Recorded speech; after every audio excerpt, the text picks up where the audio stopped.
the media fraternity, ladies and gentlemen, welcome to our 29th post-cabinet press briefing for 2025. Allow me to invite the chairperson of this session, the Honorable Minister of Information, Publicity and Broadcasting Services, Dr. Mswere, to present today's cabinet highlights. Over to you, Minister.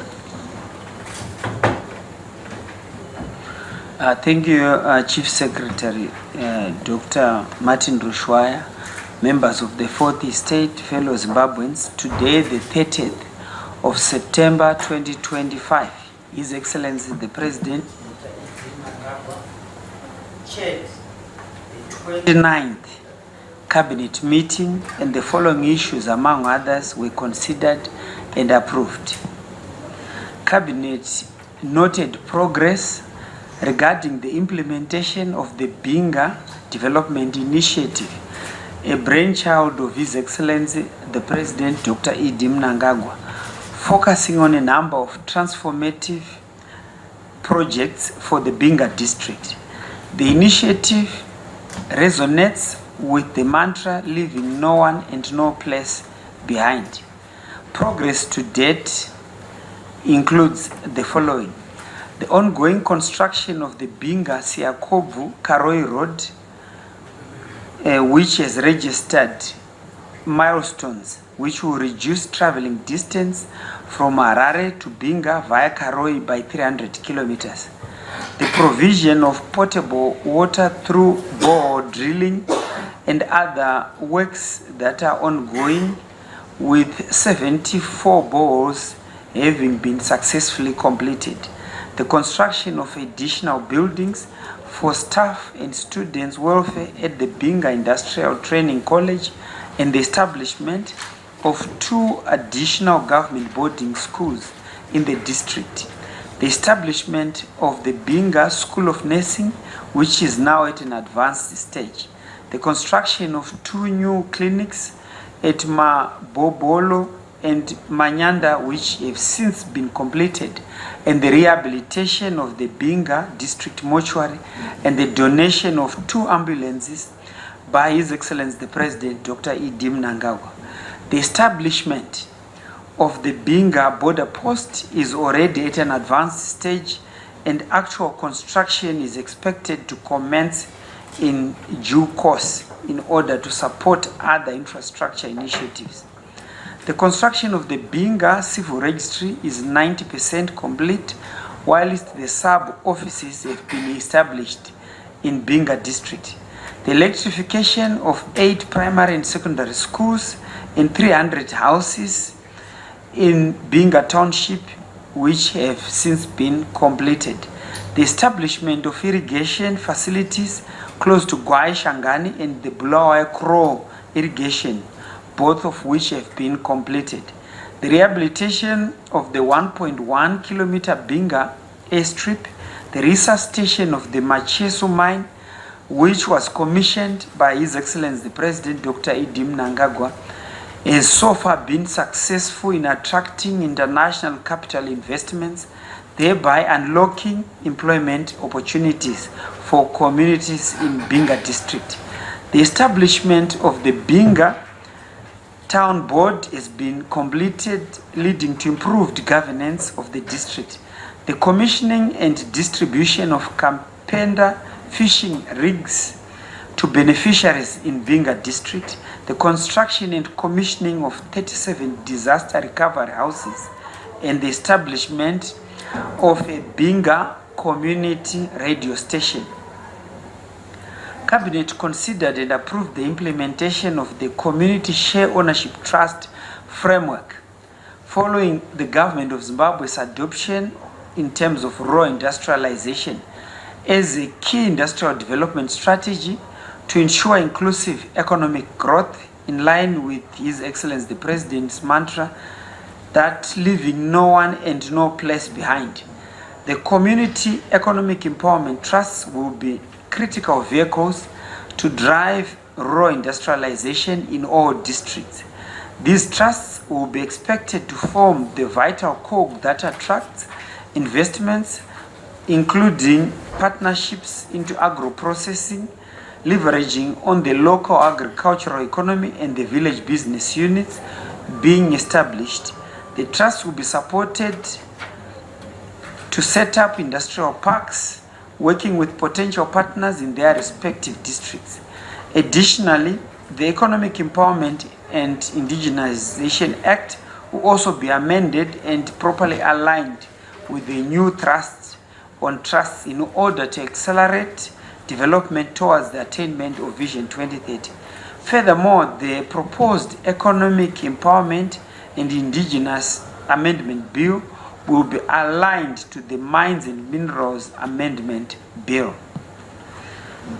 The implementation framework for community share ownership trusts aims to establish that communities benefit from the extraction and exploitation of natural resources in their respective areas through revenue sharing formulas. Companies that have already complied with laws of the country by paying dividends to the community share ownership trusts under their jurisdiction will continue their operations, while new entrants are subjected to the new requirements. The implementation framework is anchored on 6 pillars, namely policy shift from community share ownership trusts to community economic empowerment trusts, the One District, One Community Economic Empowerment Trust, initiative revenue sharing, rural industrialization, and local enterprise development, governance and administrative framework, and institutional capacity building. Deliberate efforts will be undertaken to ensure that special interest groups such as veterans of the liberation struggle, women, youth, persons with disabilities, and the small to medium scale enterprises will be included in the processes. Cabinet considered the report on the implementation of the reserved sector implementation framework in line with the decision made at its 15th meeting sitting on the 3rd of June of 2025, and noted with satisfaction the increase in investments in line with His Excellency the President's mantra of Zimbabwe is open for business. Cabinet agreed on the need to streamline operations in the reserved sectors, taking into consideration the balance between national interests and attracting investments into the country, and approved as follows: that henceforth there be exclusive reservation for local citizens in the following sectors: artisanal mining, barber shops, hairdressing and beauty salons, employment agencies, bakeries, advertising agencies, borehole drilling, clearing and customs, valet services, the provision of local arts and craft, marketing and distribution, tobacco grading and packaging, pharmaceutical retailing, estate agencies, transportation, including passenger buses, taxis, car hire services, haulage trucks and logistics services, grain milling, brick molding, quarry mining and granite mining, that there be defined reserved sector thresholds, that a just transitional framework for other businesses already operating in various sectors be developed. Cabinet considered and approved the Zimbabwe Global Skills Partnership Program. The program recognizes the critical skills that are required in Zimbabwe, especially those related to science, technology, engineering, health, and agriculture, as indicated from the 2018 National Critical Skills Audit. These skills will be strategically managed through mitigation of brain drain. The program is designed to foster reciprocal international partnerships, significantly enhancing the country's national skills development ecosystem through international exposure, foreign technical and vocational education and training placements, and structured on-the-job training. This approach aims to create a world-class skills base within Zimbabwe and promote a dynamic, mutually beneficial migration of skills, supporting national development and economic growth.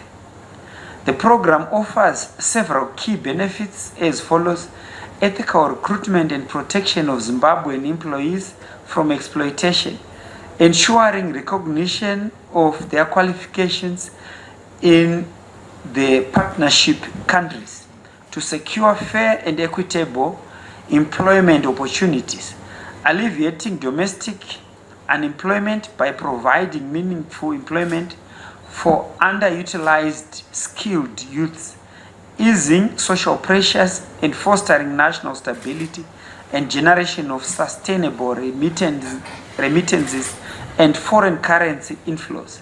Furthermore, Zimbabwean professionals will gain international experience and exposure to advanced technologies and specialized training.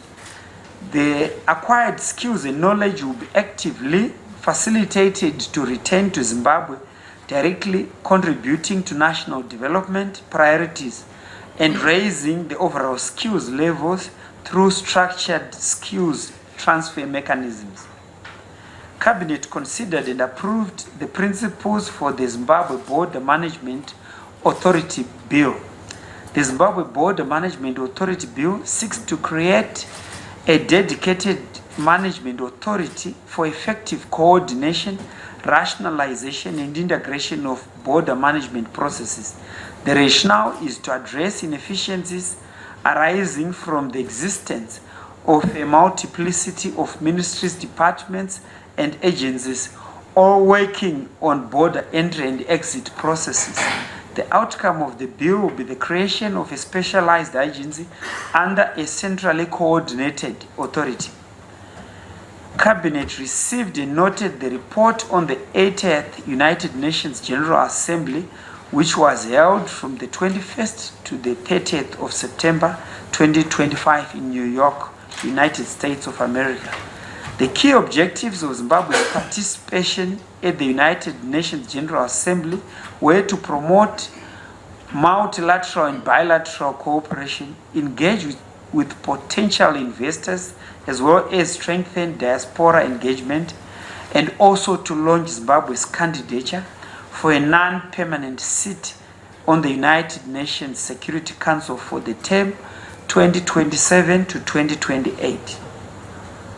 In his speech delivered on his behalf by the Minister of Foreign Affairs and International Trade, His Excellency the President, Dr. E.D. Mnangagwa, reaffirmed Zimbabwe's commitment to renewed multilateralism and purposes and principles of the United Nations Charter. The President reiterated Africa's call for the reform of the United Nations Security Council, the international financial architecture, and global trading system. He also highlighted the importance of promoting peace and security, human rights, and attainment of the 2030 Agenda for Sustainable Development, and shared the successes that Zimbabwe has registered in its national development efforts. Zimbabwe successfully launched its candidature for a non-permanent seat on the United Nations Security Council for the term 2027 to 2028. The event was attended by over 200 delegates, a demonstration for Zimbabwe's bid. On promoting Brand Zimbabwe, on behalf of His Excellency the President, the Ministry of Foreign Affairs and International Trade hosted a business roundtable which was attended by American business leaders from various sectors of the economy, including agriculture, health, energy, mining, cybersecurity, and academia. During the diaspora engagement, the minister reassured the diaspora of the government of Zimbabwe's commitment to addressing their concerns and highlighted the investment opportunities that are in Zimbabwe. The Zimbabwean delegation also held several meetings to strengthen bilateral and multilateral cooperation.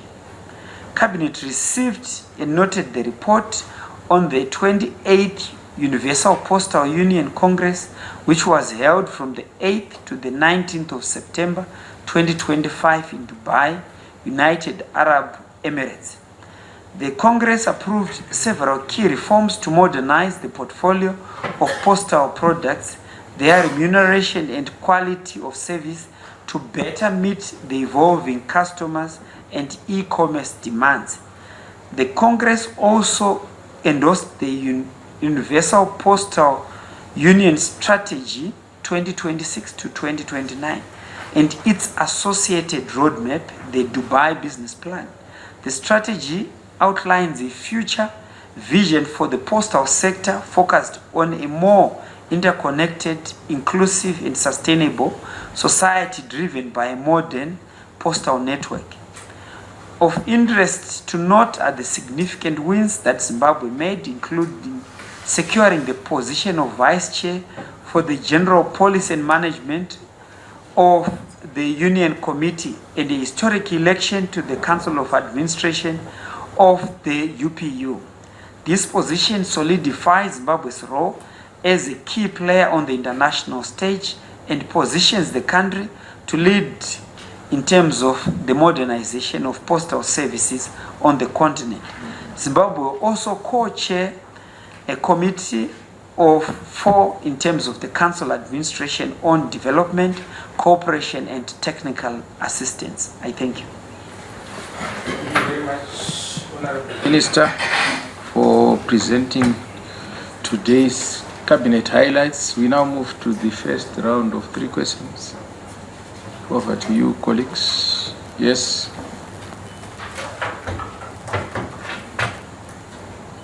Thank you, Chief Secretary. My name is Mukudze Chingwere from the Herald. My questions are directed to the Minister of Industry and Commerce. I just want some clarification on the policy on the sectors reserved for locals. What is the primary rationale behind reserving these specific sectors for locals? Also, what is the timeline for implementing this policy? And what measures will the government take to ensure that locals are prepared to fill these reserved sectors? Then lastly, how do you anticipate this policy will affect foreign investment in the country, if any? Thank you. Yes. Thank you, Chief Secretary. I'm Stanley James from ZBC.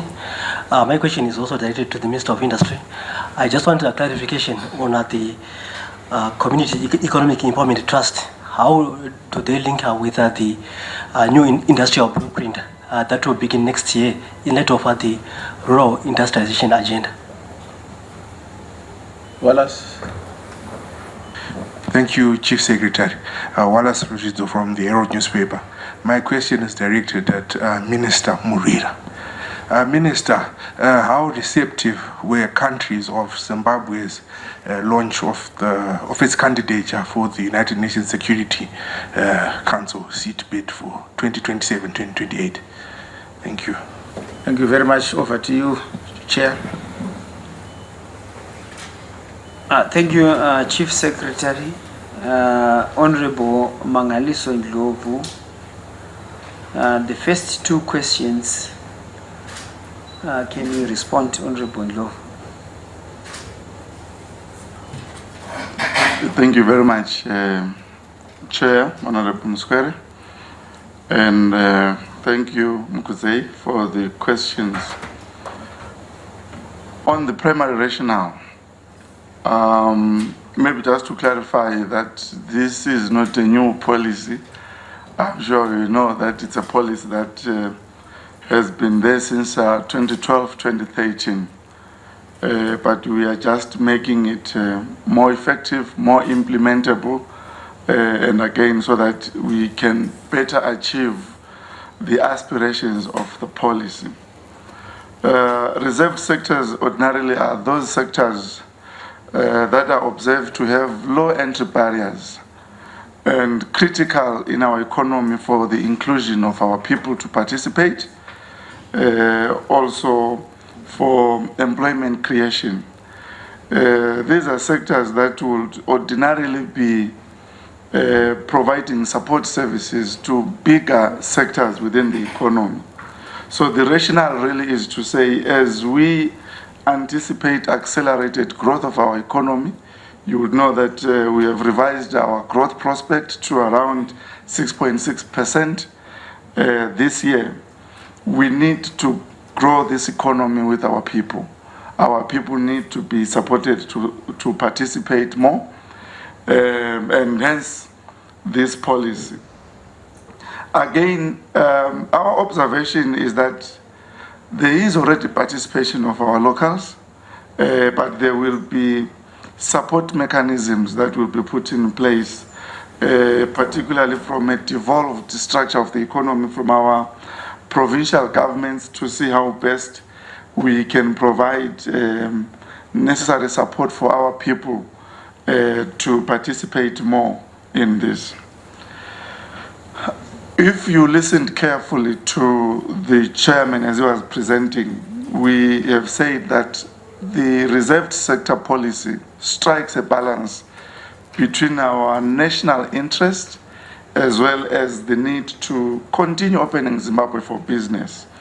The two are not mutually exclusive, and it is structured in such a way that foreign investors will continue to find comfort in investing in Zimbabwe. You surely would not be expecting FDI to be accounted for in your saloons and those sectors that really have low barriers to entry, are less capital intensive, and really are the ones where you would expect to see the locals playing in.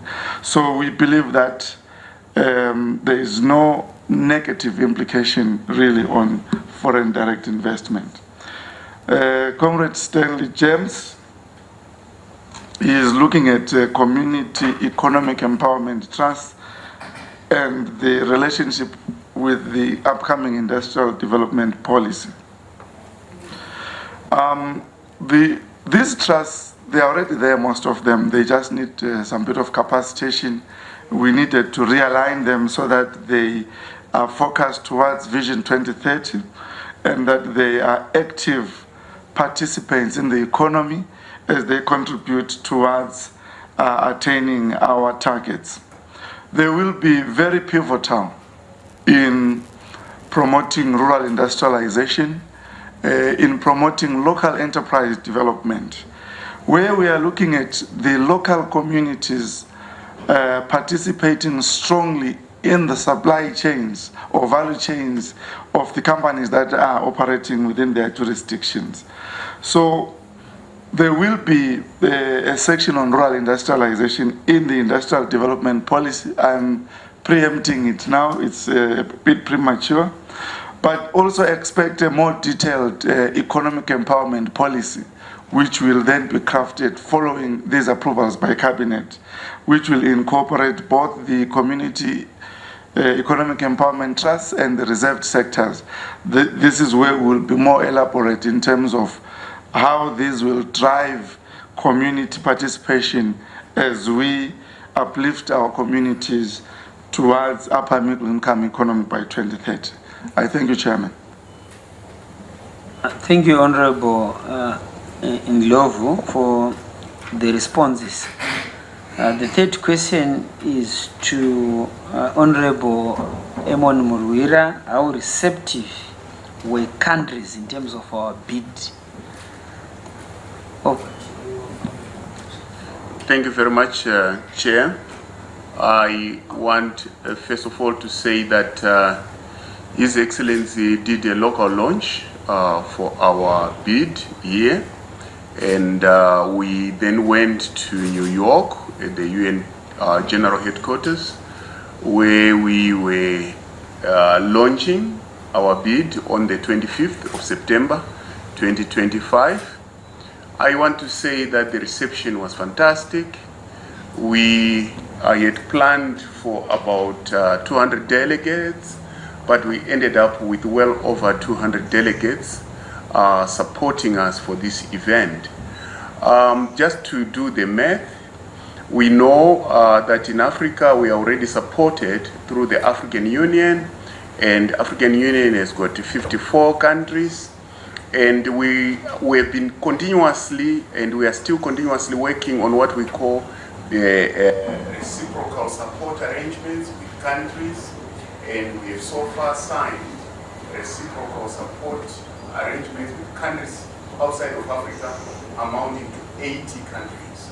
So if you do your simple math, it shows you that at this early stage of the campaign, we already have got 54 African countries plus 80, which gives us 134.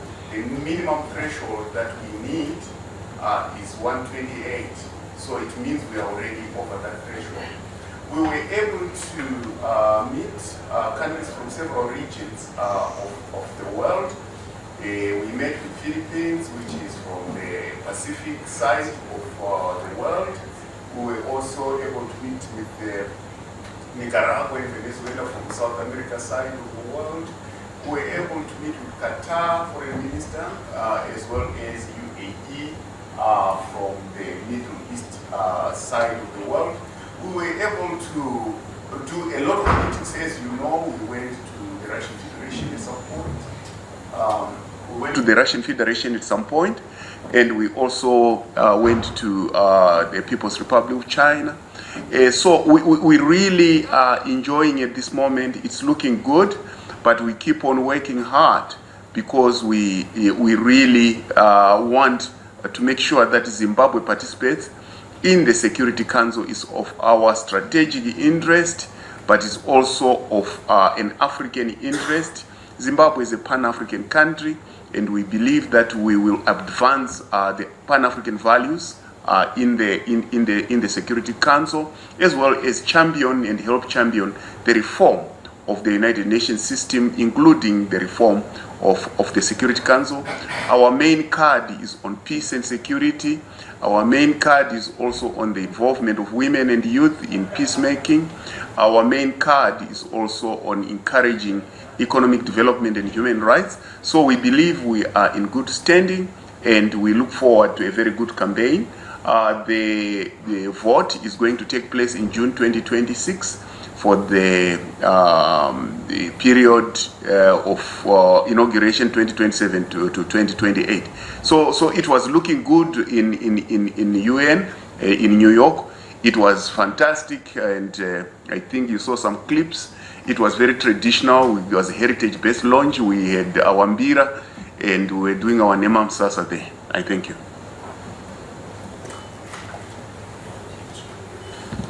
We now move to the last round of questions. Last round of questions.